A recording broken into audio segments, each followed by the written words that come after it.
Okay, so last and most assuredly not least, it's my pleasure to introduce the closing keynote speaker today. So he is the Vice Chair and Chief of Innovation at W2O Group and a fellow ARF board member. A globally recognized marketing visionary, he is one of the pioneers of social media marketing.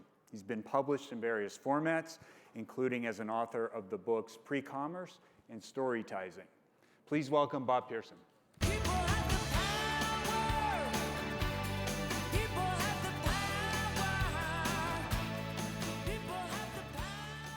The clicker.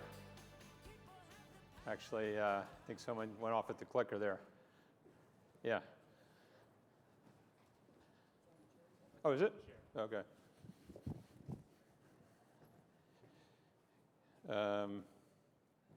Okay. He encrypted it. There you go. Encrypted it? Right. Okay. There you go. High security. So I'm going to just walk through 11 key trends that I think are really important. Over the last decade, I've been working in 20-plus languages worldwide, single byte and double byte languages. And it's really interesting, because I personally believe this is the most exciting time we've ever had in research. And what we're capable of doing going forward is going to be a renaissance for this area. So let's get right into it here. And so what I call this storytizing. Basically, the idea with storytizing is in between communications and marketing, all of the models we know are evolving. And in between, there's this convergence, which everyone talks about in the industry all the time. I just happen to frame that as storytizing. Let's get right into what we're talking about here.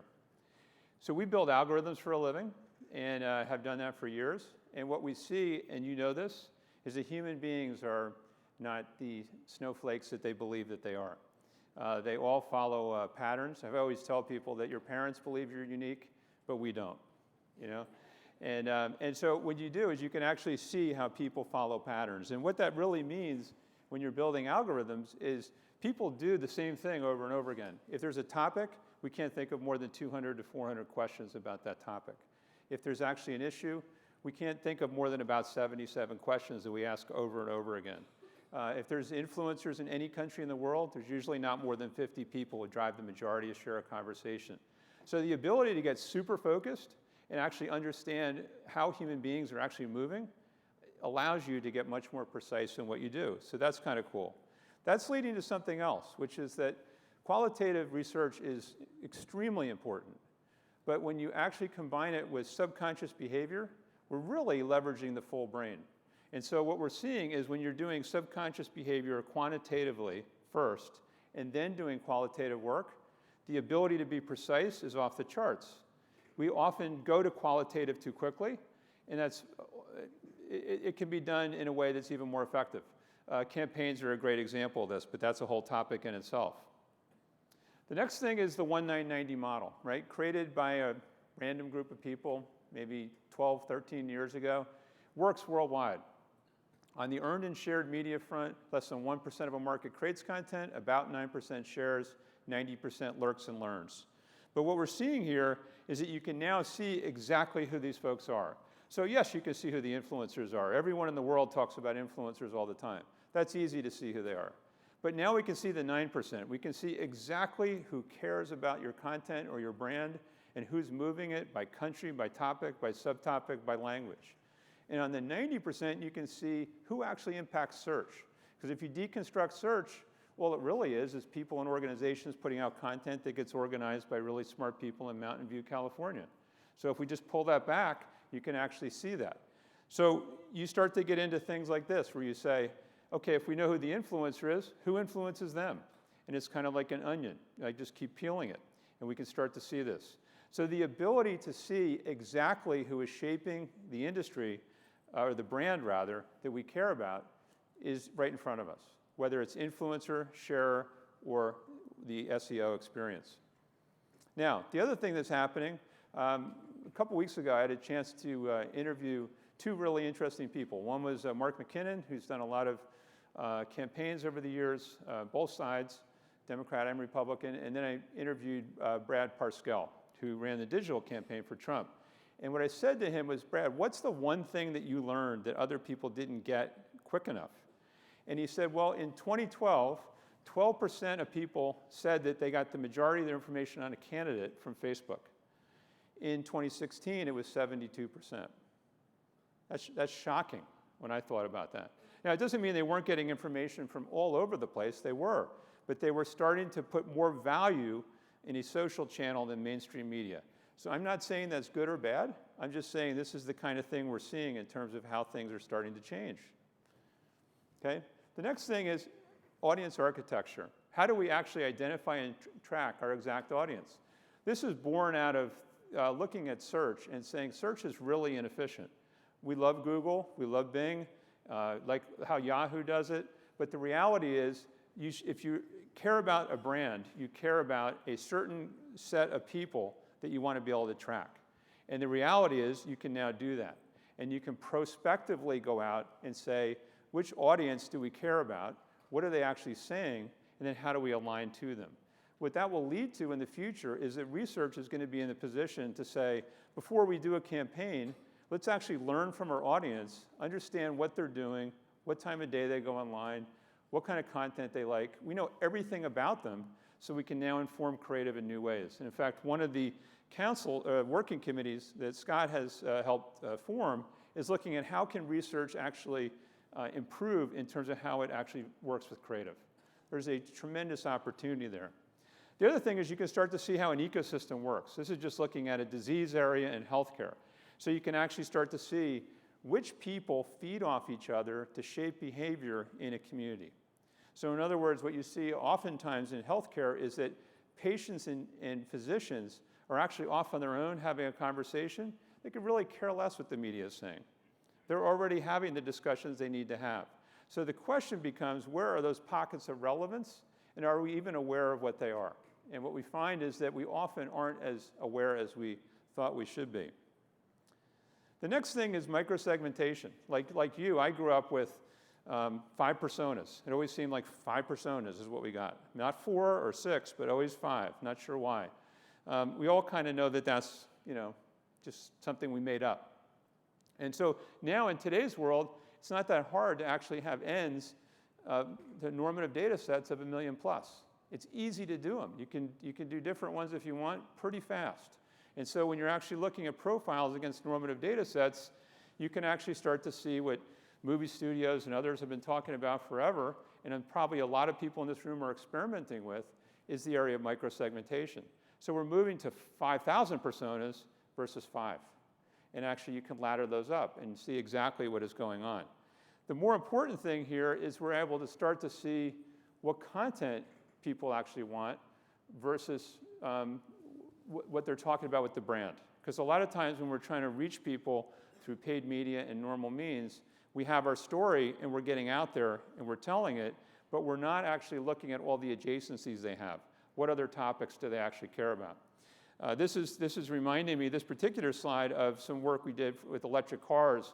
And I won't say the brand, but we were looking at particularly in California people and what were their motivations. And it was really interesting because basically it had nothing to do with helping the environment. It was more about status symbol and HOV lanes and many other needs that had nothing to do with it. So you start to change the dialogue in terms of how you talk to them. So this gets into next thing here, which is the personality of an audience. So this is something that's also, I would say that I've borderline obsessed over this. Because when I think about language, we all think of keywords. And when we think of keywords, we think of search. And that's really important, but that's one part of the customer journey. So if you're actually able to actually look at a community and see what they're saying, you have a very different situation. And when you're doing that, you can actually see what words are accelerators, what words are decelerators, what words together or experiences actually shape behavior and why. And you can see that if you're looking in the wild and looking at a group of 100,000, 500,000, 1 million people, and actually seeing what did they do over the last year when no one was actually paying attention to them. What happens? Because we tend to look at things when we're accelerating things, when we're putting stuff out and we're saying, here you go, here's all our great stuff. What did you do? Did you like it? Did you react? That's good. That does tell us a lot of really interesting stuff. But it's so cool when you can juxtapose that of what do they do when no one's looking at a very big end. The other thing we're seeing in the marketplace is related to relevance. It turns out that we see this over and over again around the world, that people don't actually care if something's newsworthy or a big campaign. They do maybe once, right? You get their attention. But on a day-to-day basis for 365 days of the year, they just want relevant content. So one of the things that we always look at is what's the content elasticity for a brand? In other words, how much content could you put out that's just interesting? Q&As, video, slide decks, blog posts, things that are not that sexy, but it allows the community to keep talking about a brand. And what we see is that when brands do that well, they keep building share of voice like never before for weeks and months. Because what it turns out is that the majority of communities stop talking because they run out of content. We basically starve communities because we've decided that something should end, but they don't want it to end. And so we've got to be thinking of content elasticity like we do pricing elasticity. The other thing, and this gets into where you get into political campaigns, is we're really good at looking at things that people do. We're not as good at looking at things that people don't do. I would say that in general, we don't study silence well. We don't study apathy well. We don't study changes in behaviors over a decade well. I'm not saying that you personally don't, but in general, this is what we see in the Fortune 1000. And so if you think about that, you can start to see where an audience is actually just kind of losing faith in what's happening over time, but no one's actually complaining. And you can see it right away if you're actually set up in the right way. Okay? The other thing is our brains. So our brains prefer to learn visually. This is a group that knows that better than anyone. We don't mind visual and text. That's a perfect world for us. But what's happening to us, this we also know, is that we're moving towards the era of the 3-second edition, right? So the way our brains are wired when we think about it is that, if we're not Snapchatting, we're texting. If we're not texting, we're dealing with 300 emails that came in as you just listened to the last 3 or 4 talks.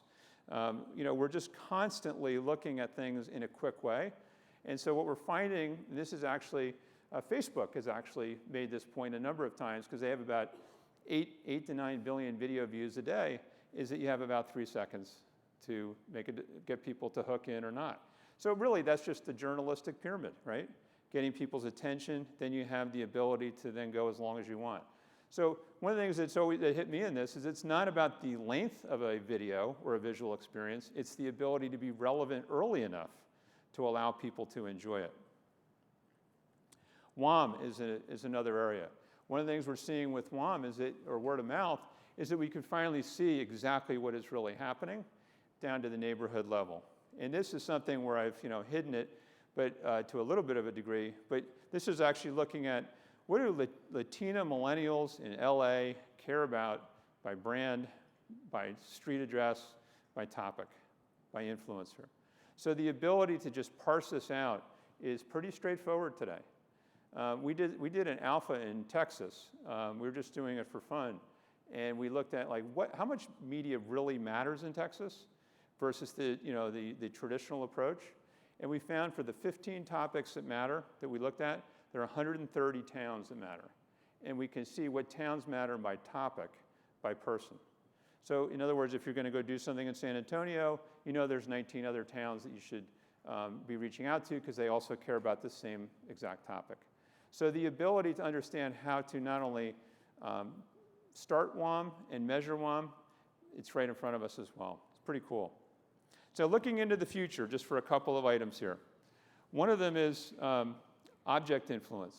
When we think of machine learning, right? And so when we think of object influence, I think of Pinterest. I'm fascinated with what Pinterest does. I mean, it's really, we see visual experiences. They somehow are resonating with us. And over time, we make decisions based on what's going on. There is a lot going on in our brains. And the ability to actually unlock what that is, we're going to be talking about visual customer journeys, experience customer journeys. We're going to look at customer journeys the way we do them today and say, wow, that was really old school. We're now layering on a number of things here, and we're now able to teach machines to actually do 60, 70, 80% of that work for us as we go forward. So it's an exceptionally cool time for that kind of thing. Sorry, I was talking to that slide and didn't show it. The other thing here is we can learn how to tell stories without words. And this is really going on as we speak, right? I mean, this is an ad from 1921. We've always said how important visual is, but we can start to do it with emojis and things like that. We're already doing that. And this is actually the story of Dune, told via emojis for anyone who's into Dune. But think about that. You can actually then reach more people globally if you had visuals that transcend language, right? So then you start thinking, wait a second, why are we always communicating by language? Is that always smart? Could there not be a couple situations here and there where we can reach a wider audience just by being more creative in the images we use? So the answer is yes, of course, right? And so we'll start to do that surely over time.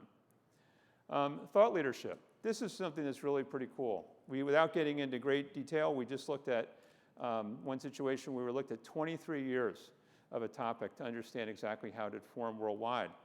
This is an example here, looking at 22,000 papers, 84,000 authors over 5 years. The point being, when people say, how do you build thought leadership? The answer is, I don't know. Let's actually look at how the market has actually been shaped by publications, by authors, by those who are influential over a set period of time, and then figure out how you can actually create a ripple in that ocean. You know, too often what we're doing, of course, is we're thinking that we got something really cool and we're pushing it out and we're putting money behind it and we're hoping that we're going to make a difference, instead of actually looking at who are the actual people who are kind of the gatekeepers for this area of thought leadership, who are going to tell us that if we say something on blockchain, it's either cool or it's not cool. And by the way, out of the 25 segments on blockchain that everyone talks about, there's 2 that we actually have a chance of actually impacting, and there's 23 that no one cares what we say. And you can already see that, and you can see who you should co-publish with, et cetera, et cetera, et cetera. The last thing here, and I realize I'm going through a lot of stuff very quickly, the slides will be available for anyone who's interested, is a new form of media planning is in the earliest stages of emerging. And it's very simple. This is a room full of people who know paid media planning inside and out. We're now getting to a point where we can actually see earned and shared insights in any place we want and juxtapose that versus paid. And as we start to get smarter at doing that, we're going to see exactly which outlets don't matter. We're going to see exactly where we should double down, and we're going to be able to actually judge how to change that over time. So the way we look at programmatic today won't be about paid, I believe. It will be about peso. And so that's going to be, I think, a major change, again, in the benefit of what we do for brands. So anyway, this is the last point I want to make here is for agile content. When you think about this, you know, probably a lot of people in the room are already doing this, where if you're actually looking at the right audience, you can put the right content in the marketplace within minutes or hours. The trick is, can we do that 365? And we're not there yet, but we will be. And if we're doing that in earned and shared, and then we can see where paid can catalyze or vice versa, we're going to be doing programmatic the way it was probably meant to be from the beginning. So leave that with 2 more slides, and I'll stop here. And if there's any questions, we'll hopefully have time for just a couple. Looks like we won't. Okay, great. So the definition of advertising is evolving. Traditional segmentation is built node by node now. You know, and we're seeing that the most innovative groups out there are doing this. It's already working. Primary research, more powerful than ever with quant. It's using the full brain. Paid media is going to become vastly more efficient. So yes, we should be looking at blockchain and things like that, but we can also make it more efficient ourselves just through basic analytics. That's just right in front of us. Email, what we're seeing is, you know, we know email, we know the click-through rates. I always say that if we were in a boardroom and I introduced a new model and you were the board, and I explained I had this new model where 99.5% of our customers would never like what we sent them, would complain about it, but don't worry, we'll hit them with frequency, they would say, get the hell out of here, right? And that's email. But we're starting to see that if we actually understand the customers more and we actually try to reach less of them with a more focused approach, all that segmentation we've talked about for 20, 30 years is now really leading to 5, 10, 15% response rates. So things are changing. We're getting there. And then agile campaigns will become normal. It will be abnormal for us to spend a ton of money on a big campaign that takes 6 to 9 months. It will be normal to figure out how to do mini campaigns every day. So in the storytizing era, last slide here, is that audience architecture leads to real alignment. When you're actually staring at your customers every day, we always talk about how customer-oriented we are. But if we're actually looking at the people who represent our customers and we know exactly what they care about, it's really hard for us not to align with them. Shaping our reputation, it's not about reputation, it's about relevance. We can see exactly what is relevant, again, as close to real time as we need to. The 1990 model is really a new media platform. And last point is a point that I'm hoping ARF will do down the road is the new technology is so important. So, I mean, I hope we have a future meeting where we're going deep into AI, machine learning, all of this stuff, because it's so critical to how we all become the best. So I have copies of the book in the back. If you're interested, they're free. And if anyone doesn't get a copy and you want one, just give ARF a card, and I'll send you one for free. So thank you for your time. If there's any questions, I'd love to take them.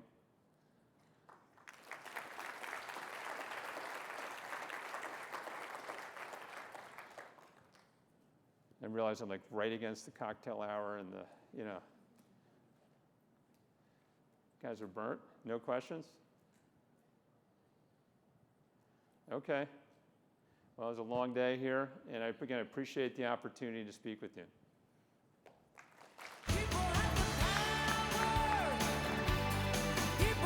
All right, sir.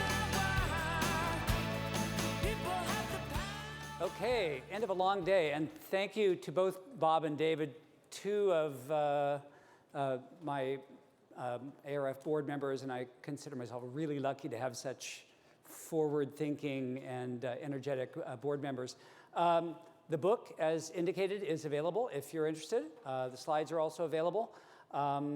We have a very nice cocktail hour or 2 hours or something scheduled. There will be